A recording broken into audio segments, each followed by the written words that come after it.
Welcome back everyone. In this tutorial I'll show you how to open Toyota key fob.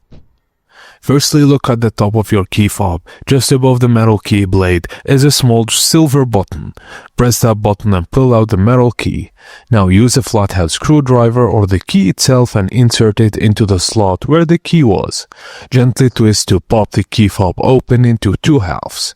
Now inside you'll see a small green circuit board. Gently lift it out to access the battery underneath. Take care not to touch or bend any components. Remove the old battery and then replace it with a new one and make sure of the correct orientation. Now place the circuit board back into its slot. Snap the two halves of the key fob back together, reinsert the mechanical key, and done. You can now test the fob by clocking or unlocking your car. If it doesn't work, make sure the battery is properly seated and facing the correct direction.